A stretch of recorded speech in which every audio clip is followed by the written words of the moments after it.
Good morning. पिछले रोज हम लोग पढ़ रहे थे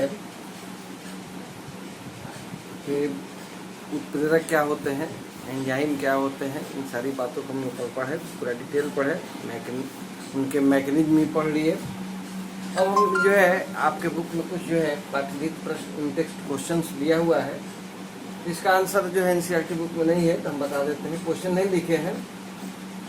पहला क्वेश्चन है, ये 5.4 है कि हेबर विधि से जब अमोनिया का हम उत्पादन करते हैं तो CO को क्यों हटा लिया जाता है, कार्बन मोनोऑक्साइड को हटा क्यों लिया जाता है। तो ध्यान दीजिए, इसका उत्तर है कि हेबर विधि में जो है Fe उत्प्रेरक होता है और जो है CO की उपस्थिति में यह क्रिया करके जो है क्या बनाता है, आयरन पेंटाकार्बोनिल बना लेता है और इस तरह से यह विस्कारक का कार्य करता है। CO क्या करता है, विस्कारक का कार्य करता है, इससे Fe की सक्रियता घट जाती है और हमारा रिएक्शन का रेट भी क्या हो जाता है, घट जाता है। दूसरा क्वेश्चन है कि जब जो है एस्टर का जल अपघटन होता है तो एस्टर के जल अपघटन में की क्रिया जो है प्रारंभ में धीमी गति से होती है, बाद में वो तेज हो जाती है।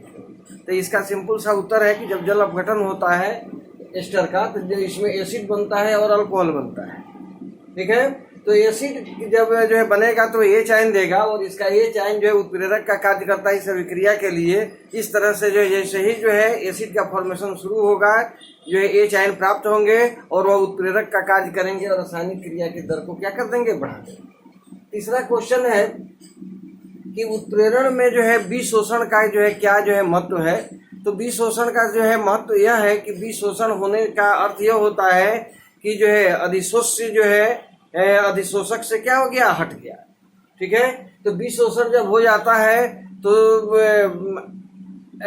उत्प्रेरक के जो सतह होते हैं वह अन्य अभिकारकों के लिए फ्री हो जाते हैं, मुक्त स्वतंत्र हो जाते हैं, जिससे जो है अभिक्रिया जो है आगे होने लगती है। इसलिए विशोषण जो है क्या होता है, आवश्यक होता है। ठीक है, अब जो हम लोग शुरू में पढ़े थे कि जो है हम लोगों का जो है चैप्टर का नाम है सरफेस केमिस्ट्री, पृष्ठ रसायन। तो इसमें हम लोग को पढ़ना है कि पृष्ठ पर होने वाली अभिक्रियाएं। तो उसमें हम लोग एक बताए थे कि जो है अधिशोषण एक पृष्ठीय घटना है, दूसरा बताया कि जो है कैटलिस्ट जो है उत्प्रेरण जो है कैटलिसिस जो है एक जो है पृष्ठीय घटना है, और तीसरा है आपका ये कोलाइड। ये कोलाइड भी एक पृष्ठीय घटना होती है। इसमें भी जो है इसके भी पृष्ठ क्षेत्रफल जो है बहुत अधिक होने के कारण से यह भी जो है क्या होता है, इसके भी गुण जो है क्या होते हैं, भिन्न होते हैं। ठीक है, तो एक्चुअल में ये कोलाइड होता क्या है, तो देखिए हम लोग जब कोई भी दो पदार्थों को या दो से अधिक पदार्थों को आपस में मिलाते हैं तो निश्चित तौर पर जो है एक मिश्रण मिलता है और वह मिश्रण जो है विलयन कहलाता है, कोलाइड कहलाता है और निलंबन कहलाता है। ठीक है, तो विलयन तब कहलाता है जब वह एक समांगी मिश्रण होता है और उसमें जो है विलेय और विलायक के अणुओं के आकार जो है बहुत छोटे होते हैं। कोलाइड में क्या होता है कि आकार जो है विलयन से क्या हो जाते हैं, बड़े हो जाते हैं। और निलंबन वह होता है जिसमें जो है विलेय के कण बहुत ही बड़े हो जाते हैं। जैसे पानी में हमने जो है क्या कर दिया, बालू का जो है मिश्रण बना दिया है तो और हिला दिया तो जो है एक मिश्रण बन गया, लेकिन छोड़ेंगे तो नीचे क्या हो जाएगा, बैठ जाएगा। तो इस क्रिया को हम लोग क्या कहते हैं, निलंबन कहते हैं, या ऐसे मिश्रण को हम लोग क्या कहते हैं, निलंबन कहते हैं। लेकिन दूध एक कोलाइडी विलयन है। आप देखते हैं कि दूध जो है पानी में फैट्स जो घुले रहते हैं लेकिन वो बैठते नहीं है। ठीक है, ये एक अस्थाई है, ये क्या होते हैं, ये अस्थाई होते हैं। तो इस तरह से जो है ये भी क्या हो गया, बोलिए, ये कोलाइडी विलयन हो गया।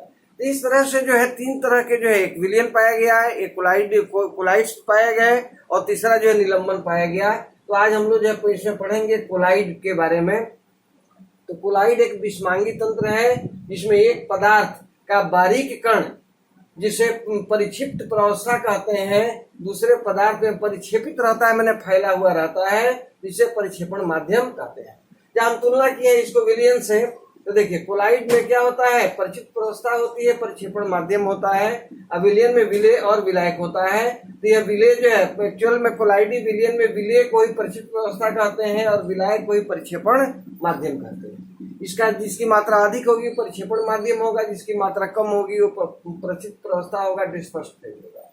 ठीक है, कोलाइडी कणों का आकार जो है क्या होता है, अभी बता दिए हैं कि जो है विलयन के अवयवी कणों से बड़े होते हैं, से बड़े, लेकिन निलंबन से क्या होते हैं, छोटे होते हैं। ठीक है, कुलाइडी कण जो होते हैं वो बृहद अणु हो सकते हैं, परमाणुओं, अणुओं या आयनों के समूह के से भी यह जो है बड़ा अणु जो है बन सकता है। इसका माप जो है 1 के से लेकर 1000 nm के बीच होता है। मीटर में हम लिखेंगे 10 के पावर -9 से यह 10 के पावर -6 जो है मीटर के मध्य होता है।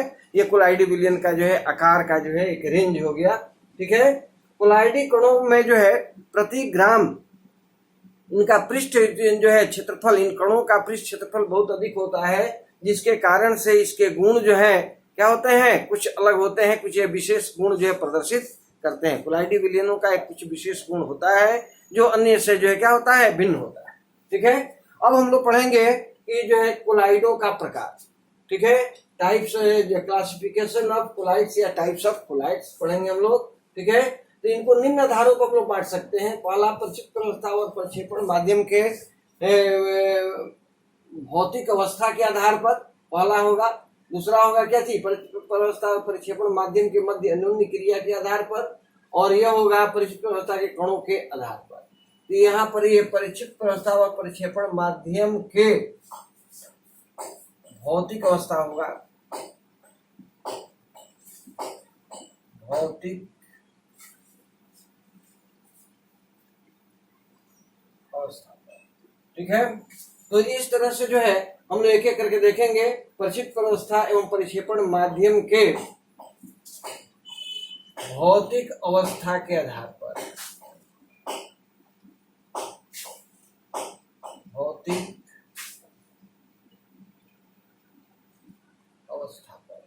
अब यह ध्यान दीजिए, हम लोग पढ़े हुए थे कि जो है विलयन में जो है 9 प्रकार के विलयन होते हैं, क्योंकि जो है विलेय और विलायक जो है ठोस, द्रव या गैस हो सकते हैं। उसी तरह से जो है कुलाइडी विलयन में प्रक्षिप्त अवस्था और प्रक्षेपण माध्यम भी ठोस भी हो सकता है, द्रव भी हो सकता है और गैस भी हो सकता है। तीनों में से कोई भी हो सकता है, लेकिन ये 8 ही प्रकार का बनेगा, क्योंकि जो है गैस और गैस का जो मिश्रण होता है वो हमेशा समांगी होता है, वो विषमांगी मिश्रण नहीं बनाता है। तो इस तरह से कुल जो है ये जो है इसको हम लोग 8 वर्गों में बांट सकते हैं। ठीक है, तो देखिए जैसे ठोस और ठोस का, इसको ठोस सोल कहते हैं, और ये इसका एग्जाम्पल है कुछ रंगीन कांच, रत्न वगैरह जो है, या जो है मिश्र धातु वगैरह भी इस कैटेगरी में आएगा। दूसरा है ठोस जो है प्रक्षिप्त अवस्था है, और प्रक्षेपण माध्यम क्या है, द्रव है, तो इसको सॉल कहते हैं। जैसे पेंट होता है, पेंट है, कोशिका तरल इत्यादि है। पेंट में आप देखते हैं कि जो है क्या होता है, द्रव में जो है ठोस जो है घुला रहता है। ठीक है, तीसरा है ठोस और गैस का, जिसको एरोसोल कहेंगे। जैसे धुआं हुआ, धूल हुआ, तो धुआं और धूल में क्या होते हैं, कण होते हैं। ठीक है, ठोस के जो है कण जो है गैस में जो है क्या होते हैं, घूमते रहते हैं। ठीक है, अगला है द्रव और जो है ठोस। द्रव जो है प्रक्षिप्त अवस्था है और ये ठोस है, तो इसको जेल कहते हैं। इससे पनीर हुआ, मक्खन हुआ, जेली हुआ, ये सब जो इसके एग्जाम्पल होंगे। इसमें जो है क्या होगा, प्रक्षेपण माध्यम द्रव होगा, प्रक्षिप्त अवस्था जो है क्या होगा, ठोस होगा। ठीक है, प्रक्षिप्त अवस्था जो है क्या होगा, हाँ, जो प्रक्षिप्त अवस्था जो है द्रव होगा, और जो है प्रक्षेपण माध्यम जो है ठोस होगा। तीसरा है द्रव द्रव, इसको पायस या इमल्सन कहते हैं, जैसे दूध, बालों की क्रीम इत्यादि। अगला है कि ये द्रव है, प्रक्षिप्त अवस्था देख रहे हैं, ये क्या होगा, गैस होगा, बदल दिया गया, तो क्या होगा, इसको एरोसोल कहेंगे। जैसे धुंध, कुहरा, बादल, कुहासा जिसको हम लोग कहते हैं, बादल, ये सब इस कैटेगरी में आएंगे, क्योंकि इसमें जो है क्या होगा, गैस में जो है द्रव के कण जो है क्या होते हैं, डिस्पर्स्ड होते हैं, इसलिए इसको हम लोग जो है क्या कहेंगे, बोलिए, एरोसोल जो है इसको कहा गया। ठीक है, अगला है जो है कि गैस है, ये जो प्रक्षिप्त अवस्था, ये क्या है, ठोस है, इसको ठोस सोल कहेंगे। जैसे झावा, पत्थर हुआ, फोम, रबर इत्यादि जो है इसके एग्जाम्पल है।